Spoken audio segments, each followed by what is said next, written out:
السلام عليكم ورحمة الله تعالى وبركاته. أيها الشعب الجزائري الأحرار داخل الوطن أو خارج الوطن، موضوعنا اليوم هو باللي الجزائر تهين وتطرد الكيان الصهيوني من القمة الإفريقية بأديس أبابا بإثيوبيا. نعم، الجزائر وجنوب أفريقيا يطردان الكيان الصهيوني، والمغرب منزعجة بشدة. نعم، المغرب راها لحقت لها اللهنة. خاوتي نروحو نشوفو الفيديو، منطولوش عليكم، نعاودو نولو.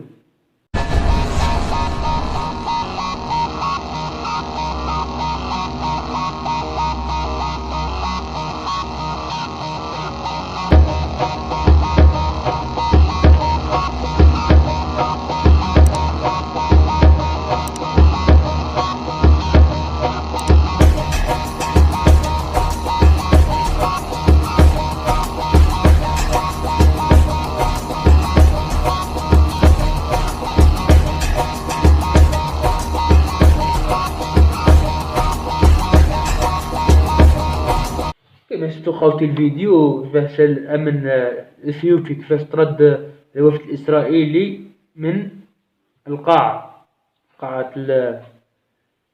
عرفتوا علاه الجزائر هي بوابة افريقيا وهي هي تتحكم في افريقيا. نعم، الجزائر هي بوابة افريقيا، والجزائر هي الذي تحكم وهي الذي تتسيد افريقيا، الاتحاد الافريقي ككل.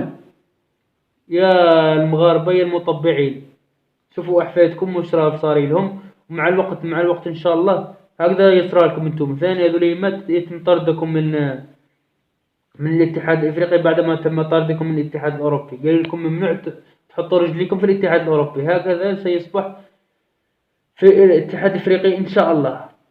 من الجزائر هي الذي سوف تتم طردكم، لان الجمهورية الصحراوية الصحراء الغربية سيتم ترشيحها لرئاسة الاتحاد الافريقي، وهكذا سيتم طردكم عاجلا ام اجلا يا الخونين المطبعين.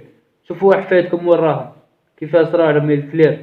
احفادكم راحوا وانتم راح تلحقوهم ان شاء الله، لانكم وجهان لعملة واحدة. واحد محتل الاراضي الفلسطينية، واحد محتل الاراضي الصحراوية. هذا ما كان، ما هم فايتينكم ما والو، راكم راضعين من ثدي واحد. انتم واليهود نفس الشيء، راضعين من ثدي واحد. والجزائر الله غالب جيرانكم، الله غالب. ربي حشرنا معاكم، الله يذلكم يا الكلاب. لكن الجزائر لن تقدروا لهاش. الجزائر هنا، الجزائر هنا والله هنا. الجزائر محمية بالله. الجزائر واحد ما يقدر لها، لأن ربي سبحانه حاميها هي هو وشعبها وجيشها، جيشها الباسل. لذلك أبقوا تتكلبوا على الجزائر، أبقوا تتكلبوا على الجزائر حتى يتم طردكم برا. برا انتم ثاني يحقوا خاوتكم الكلاب عليكم. وبالتالي ما عندي ما نقولكم تحية الجزائر، المجد والخلود لشهدائنا الأبرار، والسلام عليكم ورحمة الله تعالى وبركاته.